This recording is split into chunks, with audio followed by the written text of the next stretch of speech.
Welcome to A Slob Comes Clean, the podcast. I am Dana K. White. I share my personal deslobification process. As I figure out ways to keep my own home under control, I share the truth about cleaning and organizing strategies that actually work in real life for real people who don't love cleaning and organizing. Thanks for joining me today. This is podcast number 443, and I think I'm going to call it Forests, Trees, and Nail Holes. Yeah. So I put out a video on YouTube. I don't remember how long ago, a month-ish ago, right?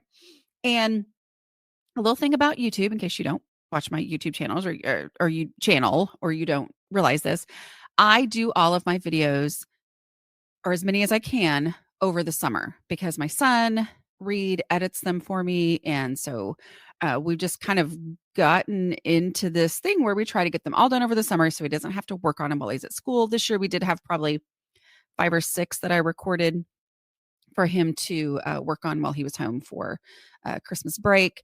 But because of that, I tend to not always remember exactly what's in the video that I have scheduled out or which video is coming out that day. But I know that one comes out every Thursday morning at 8:00, right? So usually on Thursdays, unless I am just completely off in another world, which I am these days, but usually on Thursday mornings, I will go around 8:30 and I'll be like, oh, that's right. I got to go check my YouTube videos. And I always kind of like hold my breath and scrunch my nose and close one eye as I look because I don't know. I really, truly, I've almost never had negative reactions, but I'm always like, well, is this going to be the one? I mean, not like I haven't. I've definitely had some negative reactions, right? But I'm always like, is this going to be the one that people are like, what? Anyway, so I'm always kind of holding my breath to find out those first couple comments to go, okay, did this one go over well or not? And I couldn't remember which one this was, but the first couple comments that I saw were people saying, oh no, absolutely not. No. And I went, wait, what was this video about? So I went and looked, and just to be clear, the vast majority of comments were like, oh my word, this is amazing. This is great. And this video has actually done really well for me. But there have definitely it's been kind of divided. I would say maybe 70-30, 70 like, oh, this is an amazing idea. And 30, what? Never. Anyway, but here's what the video is. Okay. So the tip in the video is that when you put up decor, like on a flat surface or on a shelf or something like that, my friend Jackie uses hot glue to hold those items in place so they don't shift around and move around and topple over and turn into a mess. So here's the thing. My friend Jackie is amazing at decorating. Like her house is always lovely and beautiful. And, like she's the type who she doesn't like overhead lighting because she thinks about turning on all her lamps. And my lamps end up unplugged and I don't even notice that they've been unplugged for 6 months because it never crosses my mind to turn on a lamp, right? Like I just flip the light switch on because that's just how I am, right? So she is just always aware of the aesthetic beauty of her space, right? And she does an amazing job at it. And she has helped me so much in my own home. So we actually used to live like 2 or 3 houses apart from each other. And she would come and she helped me decorate my living room in my old house. She helped me when I first moved in here to kind of get it ready because we were doing a video for organizing for the rest of us right at that time. She helped me a little bit here. I need to have her back. But at my old house, like she helped me figure it all out. She's the one who helped me do like paint my fireplace, my brick fireplace. I don't know if y'all remember that or not. So anyway, that tip that she gave me because when she came and helped me to decorate, I said, now, Jackie, I have to tell you that I can't do little displays of things because in her house, she's got these little tableaus or displays or whatever of just the cutest things and they're put together. And I just told her, I said, I can't do that because that just morphs into clutter for me. And so I need to not have that kind of stuff. So as she was helping me, I just wanted to be clear about that. Right. Well, then as we were working on the bookshelf and she was arranging things, and it was not, all the little displays because she'd been very respectful of that I had said that. But as she put something on there, I made a comment about, well, I'll probably end up knocking it over at some point, right? And she goes, I just hot glue it. And I was like, wait, what? You can do that? You can hot glue stuff like that in your, and she was like, yeah, I do it all the time. Now, the little disclaimer I'm going to give here is that you need to test your own surfaces in an inconspicuous spot and blah, blah, blah before you do this and do it at your own risk and blah, blah, blah. Right. But she just said that. And I was like, here's the thing. I had always pictured her walking through every space with her mentality of always, seeing the beauty and all this kind of stuff. I had always pictured and flipping on lamps and everything, I pictured her constantly seeing these little displays. I'm sorry, y'all. My dog, there's a cow literally right outside my window. And so my dog's going crazy. Okay. You need to chill out, honey. They can't get in here. Okay. So I pictured her walking through her living room, and every time she goes through, I picture her, noticing that something has been shifted or moved a tiny bit and fixing it, and then fixing it again, and then fixing it again and fixing it again so that it always looks great. And I'm sure she does that to some degree. However, she doesn't do it near as much as I thought she would did it because she has this trick, right? That she does where she just hot glues it. And I really was just like, is this something that all the organized people know that they just haven't told us before? Okay. Now, to be clear, in case you're freaking out right now, a lot of people on the YouTube video have said, oh, there's this stuff called museum gel or whatever to use instead. But I did try it out. The first time I tried it out, I was working on my, I have a little course. It's like $16 for of a 2-week meal plan of like make dinner happen, like how to get this down. Like, how do I actually just get dinner on the table? Not fancy at all. Right.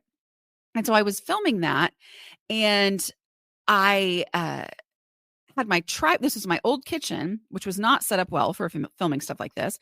And so I had my tripod on the counter, and it kept slipping and sliding because I was, cooking stuff and boiling water. And so it was a little steamy, and it just kept sliding on the counter. And I went, you know what? I'm going to try Jackie's trick. And so I put a little dab of hot glue on the whatever it is, it's not the fancy kind. It's not like marble or granite or anything like the old fashioned laminate countertops, whatever that, and one on my glass stovetop.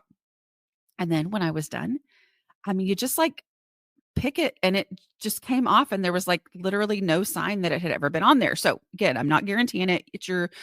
Use it at your own risk and test it on your own surfaces, right? But it was just this moment where I went, well, that made my life so much easier, and was literally something I would have never thought of because I would never think I was allowed to think of that, right? So the people on the video, the 30-ish% who were like, no, like everybody said I would never want to damage my surfaces. I could never do that because I would never, and just the assumption that it was going to damage, even though I was saying, I've done this. Jackie does it. I read her little text that she had sent me because I said before I did the video, I was like, hey, what are the parameters here? Like, what is it that you do and don't put it on? And she was like, listen, I've never had a problem on any of my actual sealed good surfaces. She says sometimes it causes a little damage on my cheaper bookshelves that I had taken up to her classroom. She's a teacher. She's like, and with those, they're cheaper and I don't really care, but she's like, no, it's worth it to me. I do it.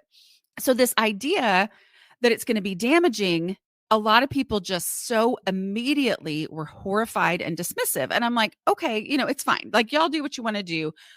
Enough people were also like mind blown like me, right? But I think a lot of the point too was just this idea that a lot of us who struggle, we have reasons and excuses why we don't want to do these shortcuts, right? Or these little tips and tricks. Okay, so I'm going to get into what this podcast is about, which is basically forest trees and nail holes, like the things that we don't think we could ever possibly do.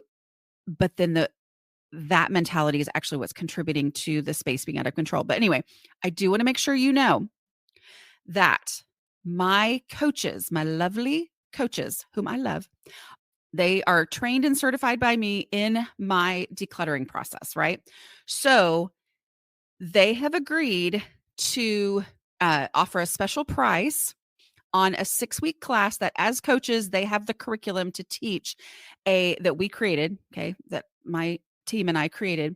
We created a curriculum where we use decluttering at the speed of life as the textbook, and you go through, it's a decluttering workshop curriculum where it's 6 weeks of live classes. And the value of that is that you get to participate in class discussions. You get to ask questions of your teacher. And so where I have a lot going on, and so I don't therefore do a lot of live things where you're actually in a small group where you can, ask all the questions. My certified coaches who have been trained by me are offering that. Okay. So it's $50. They can charge however much they want the rest of the year, but they've agreed to participate in this promotion. If you're interested in signing up for one of those that are starting like really, really soon now, go to declutteringcoaches.com/class.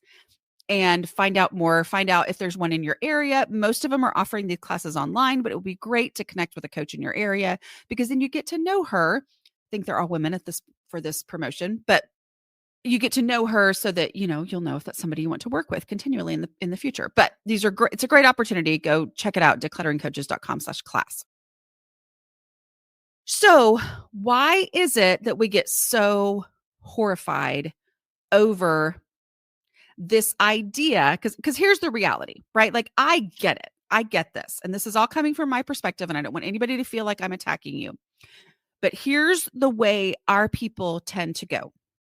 We tend to obsess over not damaging the surface of that bookshelf, not putting any hot glue on that, because what if we damaged it while there are piles and piles of things shoved up against the wall, blocking the path, shoved into the garage.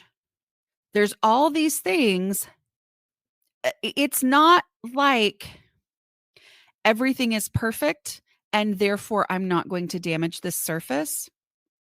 Instead, it's like everything is out of control and I'm obsessing over this surface as the thing. And the reason I said nail holes in the title is that this is one of the things that I have experienced when coaching people through this process. Okay. As you know, my take it there now is everything. And my whole entire process that I teach for decluttering is all based on what I've had to do in my own home, how I have had to change my view of my stuff and my space, how I've had to get my own home under control. And take it there now is the key. Okay. Take it there now means when I determine where this item is going to go, I take it there now so that I don't create any piles of things to do later, so that I can stop at any moment because I run out of time, because I get distracted, because life happens, because I just get overwhelmed, because my energy is gone. I can stop at any time and I'm never left with all these things hanging over my head, right? But also to face the reality of the space, right? Like that is one of those things that over time I have seen is a huge part of the value of the take it there now. It's to face reality. Is this actually, like, truly actually a place where this item can go? Okay. So for example, in case you're new here, if I pick something up and I say, okay, this pair of nail scissors, if I needed a pair of nail scissors, where would I look for them first? Okay. And I identify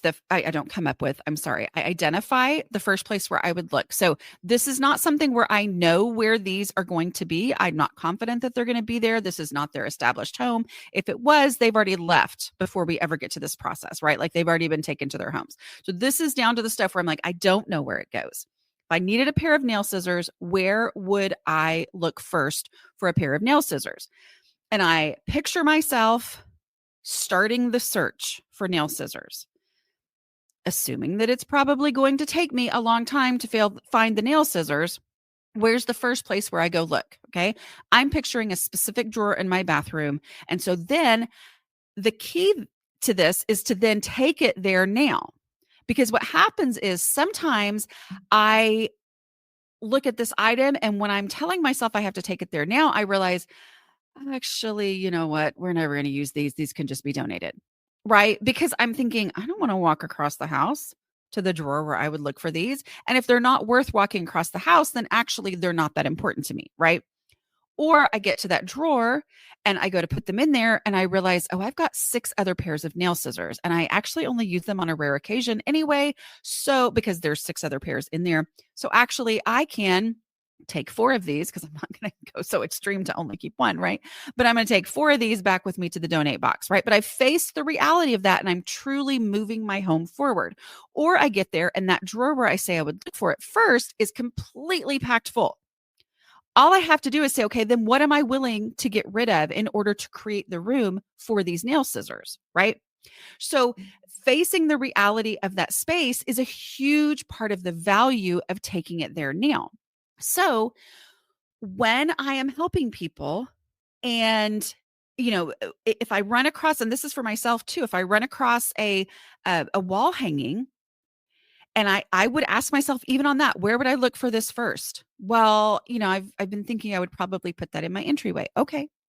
I'm going to take it there now. And yes, that may mean that I need to go get my nails. Sorry. I need to go get a nail, those little doolollies that the nail goes into, and a hammer. I need to go get those things. Yeah. I might even have to get my laser level. And all of that feels like, no, I've got to be decluttering. But the reality is, if I will go ahead and get that picture hung on the wall, it is no longer clutter. It is in its actual home. But as long as it is lying flat on a surface or leaned up against the wall on the floor or in a box meant to protect it from getting broken as it's in a closet somewhere or whatever, in all of those states, it's clutter because it's not in an actual home. But once it's on the wall, even though that took me a little bit of time to go gather the things that I needed to be able to put it on the wall and then all that, okay. So when I have helped people in the past, and I know this from my own experience as well, okay. But one of the things that I hear in response to that is generally horror. Okay. Not always, but a lot of times it's horror. And it's not about, I don't want to stop this process. It's about, I don't want to put a nail hole in the wall when I'm not absolutely 1000% sure that that is the space that it's going to be for now until forevermore, when this house eventually I move out or whatever. Right?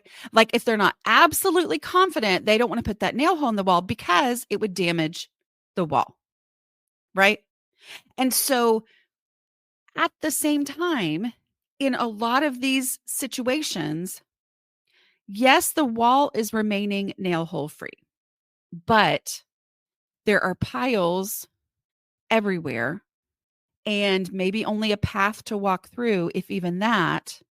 And in the meantime, there are anytime that there are piles, anytime there's a room that you can't even walk in, things are getting damaged and ruined. I know this from experience. I know that as I decluttered, a lot of the things at the bottom of the pile had been damaged. And so even though in my mind I was valuing these items because I was keeping them, I thought keeping it meant I valued it. I was actually devaluing that item by keeping it. Okay. And so this idea that I could never hot glue on, and this is not a podcast trying to convince you to hot glue. It's not even a podcast trying to convince you to put nail holes in your wall.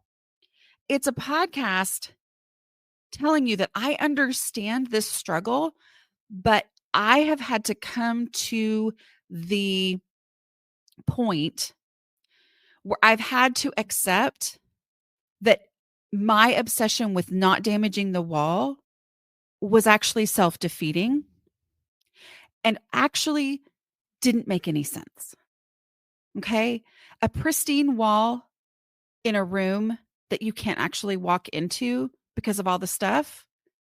It's one of those things where you have to take a step back and go, wait a minute.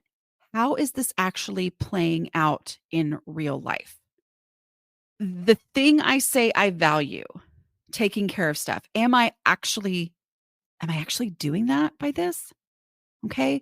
And the other thing too is the people whose homes are under control and the people whose homes you're probably looking at going, yes, that's what I would love for mine to look like. Okay. Because Jackie's home is not a minimalist home. It's a home with lots of cute, little, cool, interesting things. And I'm not saying bad, good, minimal, but I'm just saying, it's easy to be like, oh, no, I would never want my home like that. Right. Like I would never want my home to be sparse and not have anything on the surfaces and all that. No.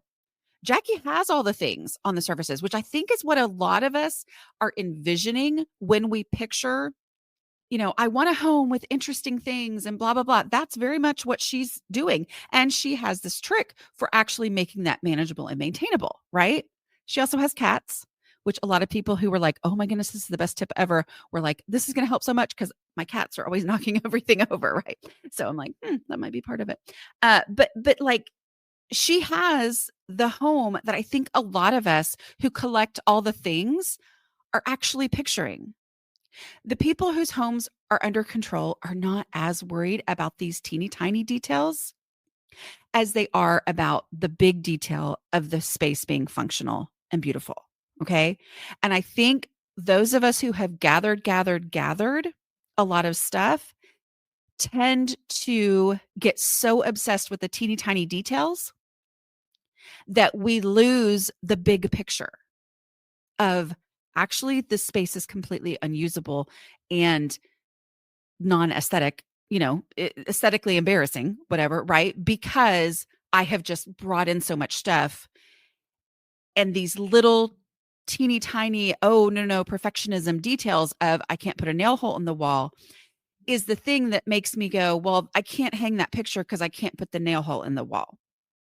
Well, if I can't hang the picture, which is actually a super easy thing to do, right? Then it all is like, well, I can't do that. That has to stay there. Okay, well, here's this other item. Let me take it there now. Well, I can't do that because of this, and I can't do that because of this. Like it all works together, right? Where the way to actually make progress in your home with the no mess decluttering process is to go item by item and take it there now. Complete the action for that item so you don't have to think about it anymore. Okay. So a lot of us who struggle with our homes, we have a fear of final decisions.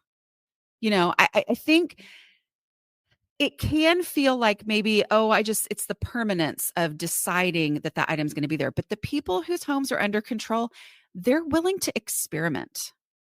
That is the thing that I have noticed as a big, huge difference between people whose homes are generally under control and me. Okay. And I've had to come farther this way. I mean, at this point, my house, I would say, yes, is under control. Right. But I still find that this is not the natural thing to me. The willingness to experiment and hang something up that I'm not absolutely sure how it's going to look. And I'm not absolutely sure if I'm going to love it in that space. I resist that. Like I just go, oh, I'm not sure yet. I'm not absolutely sure yet. Right. But then when I do it, I'm always glad that I did it. Right. Partly because it got it out of the space. And so it's not clutter anymore, but also because it's nice. Like it's enjoyable for me to see this space that's actually under control. Right.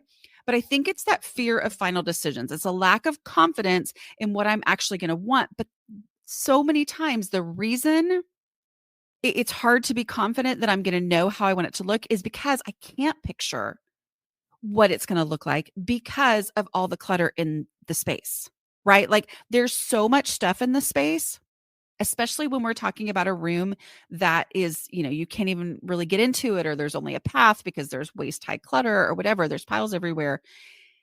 That means that I don't have a picture of what this room really looks like, because visually there's piles of stuff everywhere. Okay. And we might try to remember, well, what did I envision before I actually moved into this space when it was empty?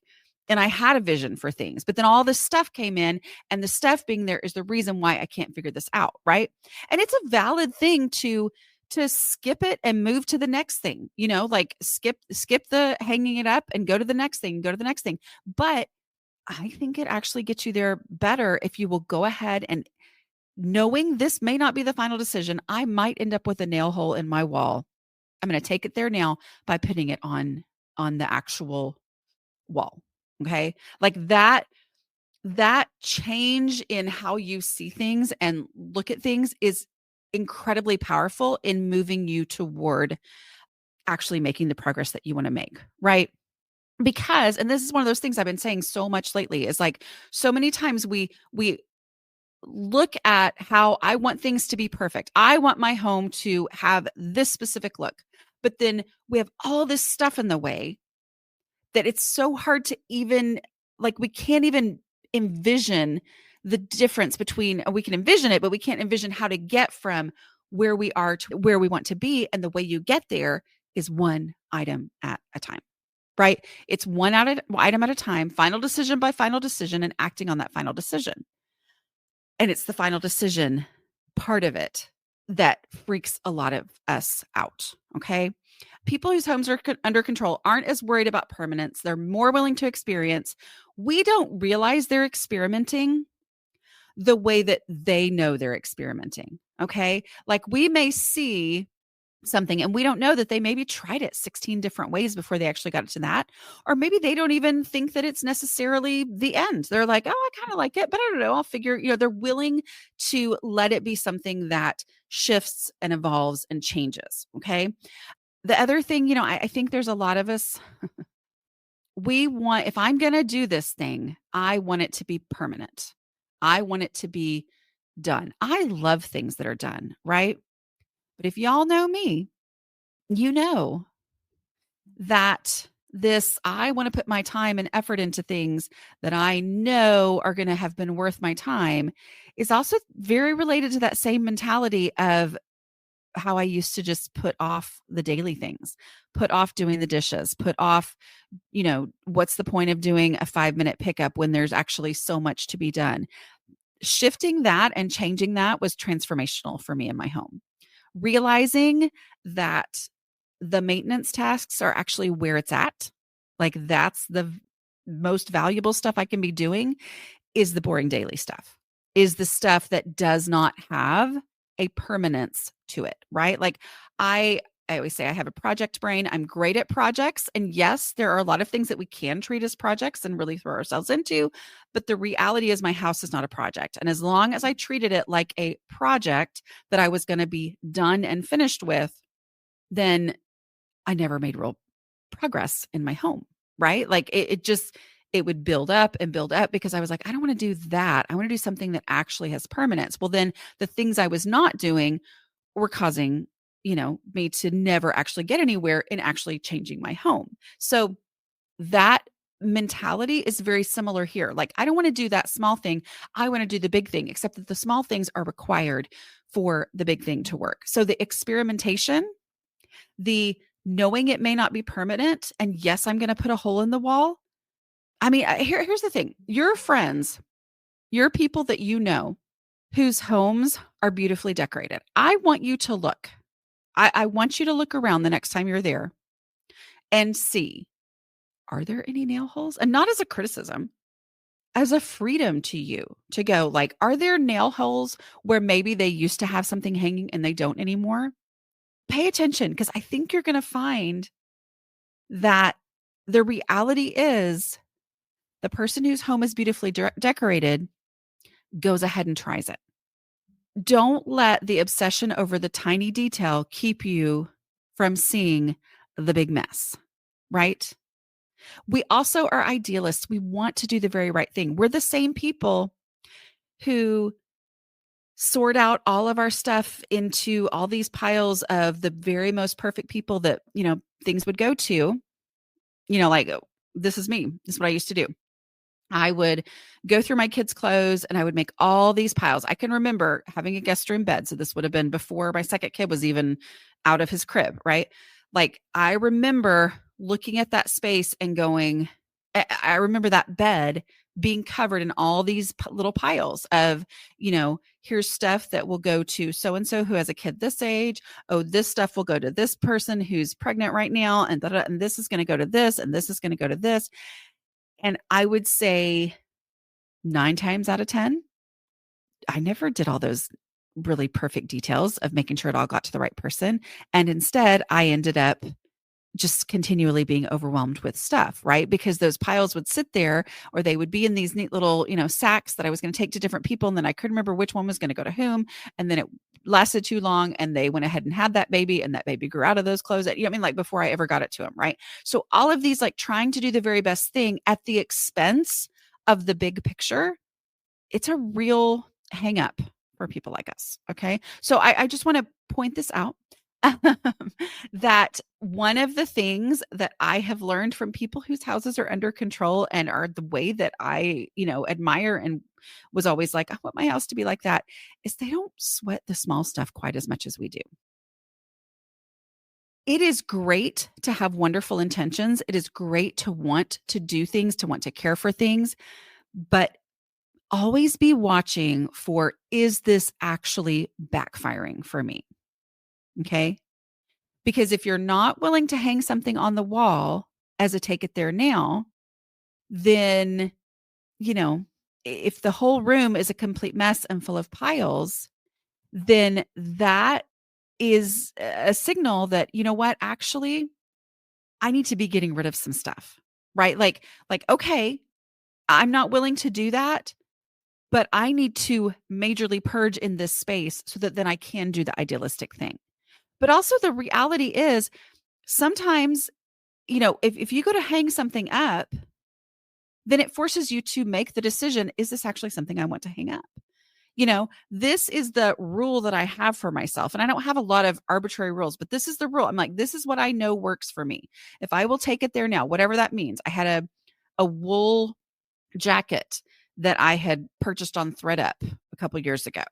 And I was like, oh, I've gone back and forth because I always like to wash everything as soon as I get it, because ThreadUp is like a secondhand, website, threadup.com, I think. It's like secondhand clothing. And so I personally won't wear it until I've washed it. But then it was like a hand wash only, and it was really beautiful. And I was like, it's technically not dirty, but at the same time, I can't make myself wear it, and blah, blah, blah. I got to hand wash it. I don't want to, I don't have the right stuff. And I finally went, you know what? I either need to hand wash this right now, or if I'm not willing to do that, I need to let it go. And I decided to let it go. So if you go to hang that picture up and you're like, you know what? I am not confident enough that I like this thing enough to put a nail hole in my wall, then I need to let it go. Right. Even if it's not the absolute perfect place, if I love this thing, I want it on my wall. If I like it enough for it to be in my home, then it needs actual place to be, an actual place to be. And if I'm not willing to give it that actual place to be, then it's actually not that important to me. Right. And the other thing too is we've gathered so many options. I think that that's the key, especially with decor, right? Well, with all kinds of things. But we've gathered so many options, especially those of us who are super frugal and have found all these really cool options in thrift stores and at garage sales and all those types of, situations. We have brought in all of these things. And as long as the house is not actually decorated yet, which often is because there's so much clutter that we can't actually really decorate it because it's just cluttered, right? Then we keep bringing in more, and we keep bringing in more, and we keep bringing in more. The best thing I did to stop myself from bringing in more decor items that I might want to choose from at some point, that might be the very best thing eventually, possibly at some day in the future, was to actually decorate, was to actually go ahead and use the things that I had. Like, I'm going to go ahead and take it there now. If I have all of these different candle holders that I've collected, because I thought, wouldn't it be nice to have a pair of candle holders, candlestick holders, whatever, on my mantle. of my fireplace. If I've been thinking that would look great. Well, as a person who is frugal, I probably thought, oh, these are really cute candlestick holders. That's right. I want some of those for there. And then I'm at another garage sale 2 weeks later and I'm like, oh, here's some candlestick holders. I want some candlestick holders on there. And I gather those. And then I do more. And then I would gather all these candlestick holders because I had this vague idea that I wanted some candlestick holders on the mantle of my fireplace. Well, in the meantime, I never actually put candlestick holders on there. So as long as there were none on there, then I just kept thinking I didn't have any. Well, then I end up with so many different things like that in my space that it's all this big jumbled mess. And then the idea of actually putting them on there, what would be the point because of this mess, except that the point is to take it there now. Because once I put one on there, then every single set of candlestick holders that comes along either has to be better than the one that's on there in order to replace it, or now I know it can go. Okay. But by going ahead and saying, here's a pair of candlestick holders, but I have a vague feeling in my brain that I've actually got some other ones. And so these might not be the best ones. As long as I'm like, oh, I want to keep those because I might want those. And I set those aside, I'm not actually making any decluttering progress. But if I will take it there now and go put them on the mantle, even though I'm not for sure they're the perfect ones, then that frees me up as I continue to go through the house, through the room, and find more candlestick holders because they have to earn their place now. And they're going to be so much easier to get rid of because I'm like, don't like them as well as the ones that are up there. These can go. Right. And so that going ahead and taking it there now and doing it, even though you're not confident, even though I've actually collected a lot of framed artwork over the years. Like oh yeah, no, I'm always doing the frame. Okay, there's another cow at my window. So just be ready. My dog's going to start barking here in a minute. But I have collected so much over the years and I know that, but I don't remember all exactly what I have. I don't remember if this was the best one. And there's this urge to somehow wait until I've gathered them all into one place and then look at all of them and then decide because, this one actually needs 2 nail holes. And do I really want to put 2 nail holes in if I'm going to end up going with the one that's only 1 nail hole needed or whatever? And so I'm going to wait until I do that. But as long as I'm waiting, I'm not actually getting rid of things. I'm not actually moving forward. And I'm not actually at the point where I can make those decisions, right? It can feel like if I commit to the one, then I'm rejecting all of the others. And so if I haven't had all the others gathered to look at, how would I be able to reject them? Committing to the one doesn't have to be a lifetime commitment. Hang the one picture. As you come across another, it makes it so much easier on the next one that you come across because you're like, does it deserve to replace that one that I already hung? And maybe they're kind of equal, but the one that's already hung is the one that's already hung. So actually, I'm gonna stick with that one because this one, it's fine. It's great. I like it just as much, but that one's already done and I wouldn't have to do anything. I'm going to get rid of this one. So it just helps to bring and build that momentum of getting rid of things, right? So committing to the one is not rejecting all the other ones. We can think of things as finishing touches that are just part of the process. Okay. Like I can put this little thing in this space. I can put these candlestick holders there for a while. And maybe after they've been there a while, I go, you know what? Actually, I don't even want candlestick holders there. Right. That's not what I want there. It's fine. It's just part of the process. And I don't know that until I have put it in this spot and been able to see, oh, what I had envisioned is actually not what it looks like. So turns out I don't actually want that. The people whose homes are under control just are willing to do that kind of stuff more. Couple more things I just want to say as we're finishing up here. The fear of damaging something is a great reason to procrastinate because it feels like a noble excuse, especially if you are overwhelmed by your clutter. We love excuses that make us feel good about ourselves. And this excuse being that I don't want to damage something is a very noble excuse, right? So the key is to look, is this actually moving me forward in my home to have this excuse? I'm going to say no. I'm going to say the possibility of a nail hole in your wall that doesn't actually end up with a picture hanging there long term, that is worth it.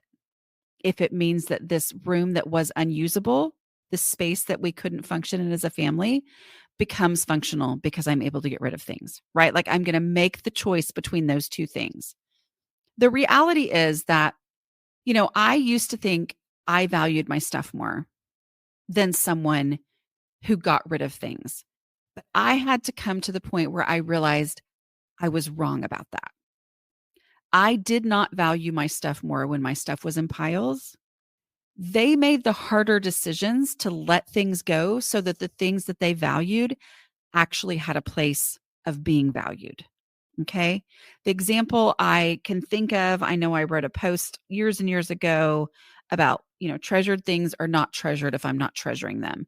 And it was because I found this hat that my husband and I had bought for him when we'd gone on a cruise, and it was, we were, I think we'd been married 10 years at that point or something. We had little kids. We didn't have the money to go on any excursions like our family members were going on. And so we just gotten out and got done a little shopping, and we bought this hat, and we were really, I don't know, for whatever reason, we just loved this hat. And I found it at the bottom of a pile, and it was stained, and it was completely smooshed, like beyond fixing. It was completely smushed at the bottom of this pile.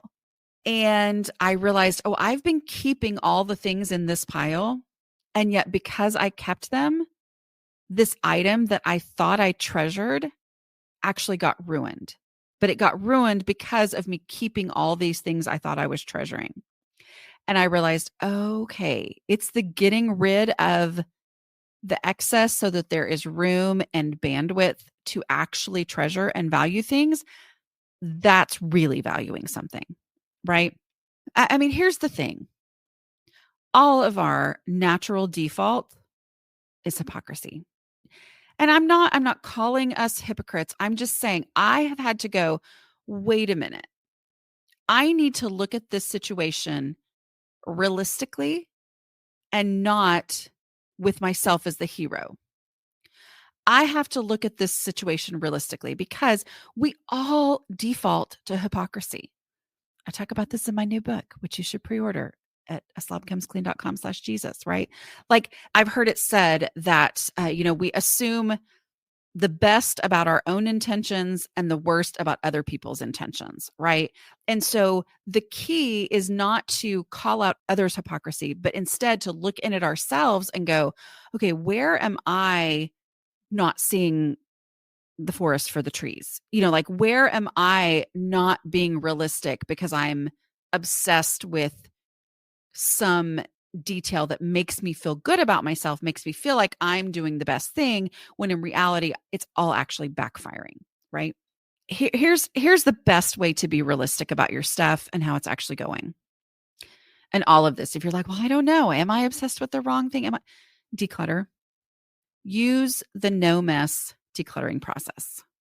Because the no mess decluttering process, my 5-step process, you can get a copy at aslobcomesclean.com/5. That process does not arbitrarily say you can keep this and you can't keep that. No, I never say that. You get to decide what does stay and what has to go. But you're going to be doing it by going through the process and acknowledging, if this is truly as important to me as I think it is, then I have to actually honor that by giving it a real space in my home. And that may mean I have to get rid of something else. And that's okay, because that's how I determine which things actually are the most valuable to me. What is the most important by giving it this space? Okay. So it's not about the hot glue or the not hot glue. And I don't remember if I said it in this one or if I said it before when I had to start re-recording because my computer messed up. But there is museum gel, which is a lot of people are like, oh, use museum gel. I'm like, okay, great. That's great. Right. But it's not so much about the hot glue or not hot glue. The reality is, be willing to go ahead and give things a try. Don't just assume immediately, oh, no, I can't do that, because that doesn't seem like it would be perfect. That seems like, oh, there might be a risk there and I would never damage my home. When I'm like, reality, are you sure? Are you sure? Just take a moment to look around and go, oh, am I obsessing over this little detail at the expense of the big picture, which is the fact that my space is not usable, right? Okay. Yeah. I think I'm going to stop there. I feel like I've rambled a lot, but it is what it is. Again, when I talk about hypocrisy, I'm not in my new book. Jesus doesn't care about your messy house, right? I'm not talking about it as far as like, oh, people shouldn't be hypocrites. They're so bad. I'm talking about it as, oh, that's right. My natural default is to view what I'm doing with the most rosy of glasses and positive of intent, and then therefore criticize other people. So it's like, no, I need to assess what it is that I'm doing, because that's what I'm responsible for. So anyway, go check out that book. I'm sure at this point I've got my little spiel at the end to tell you more about it. Okay, I will talk to y'all next week. Bye.